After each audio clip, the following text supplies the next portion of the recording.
আসসালামু আলাইকুম। সবাই কেমন আছেন? আলহামদুলিল্লাহ আমি ভালো আছি। মাশাআল্লাহ, আমার আম গাছের আমগুলো দেখেন পেকে টসটসা হয়ে গেছে। এখন আমটা এখান থেকে আমি কাটবো, বুঝছো? এই তো কি সুন্দর আমটা পেকে গেছে। নিজের গাছের আম দেখেও শান্তি আর খেয়েও শান্তি, মানে খাওয়ার চেয়ে দেখেই বেশি শান্তি লাগছে। এটাই তো ছাদ বাগানের সফলতা। মাশাআল্লাহ, গাছের আমটা কেটে নিলাম। কালারটা কি সুন্দর লাগছে আর খেতেও অনেক মজা ছিল। রাতেই ছেলে বলেছে আলু ভাজি খাবে আটার রুটির সাথে। যেই ভাবা সেই কাজ, সকালে উঠে পড়লাম। সকাল সকাল রুটি ভাজা হচ্ছে, আরেকদিকে হচ্ছে আলুর ভাজি, আর চা হবে আজকে। এই তো প্লেন খাবার আজকে, বেশি কিছু না।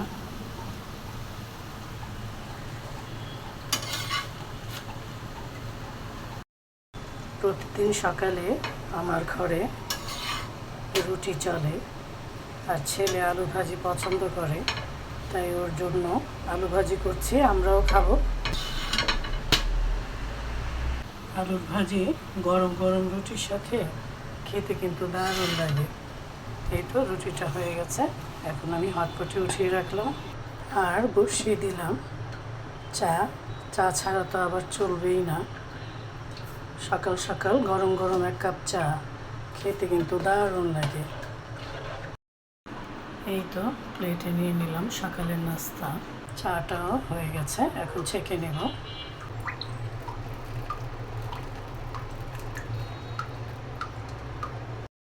নিয়ে নিলাম এক কাপ গরম গরম চা। আজকে ঢেঁড়সগুলো তুলে ফেলবো। মাশাআল্লাহ, এত বড় হয়েছে ঢেঁড়সগুলো।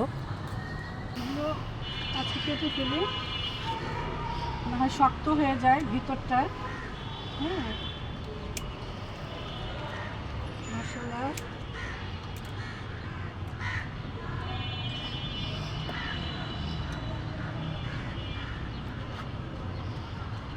কাঠি এটা অনেক বড় হয়ে গেছে। এই তো ঢেঁড়স কয়টা, 1 2 3 4 5টা। ঢেঁড়সটাও আমি কেটে নিচ্ছি, কারণ বেশি বাড়তি হয়ে গেলে আবার খাওয়া যাবে না। আরেকটা হয়েছে এদিকে, খুব তাড়াতাড়ি বড় হয়ে যায়। এই দুটো মিলেই ভাজি করে ফেলবো। এই যে আমার ছুপা রুস্তম বাগান বিলাস, দেখেন লাল বাগান বিলাস হয়েছে। এই প্রথম হলো, আর হলুদ বাগান বিলাসও হয়েছে। রং বেরঙের ফুল দেখে কার না ভালো লাগে।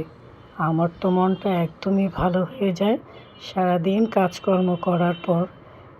বিকেলে যখন ছাদে আসি তখন এই ফুলগুলো পাখিগুলো দেখে মনটা অনেক ভালো হয়ে যায়। সবাই ভালো থাকবেন, সুস্থ থাকবেন। আবারও দেখা হবে, কথা হবে। এখন আসি, আল্লাহ হাফেজ।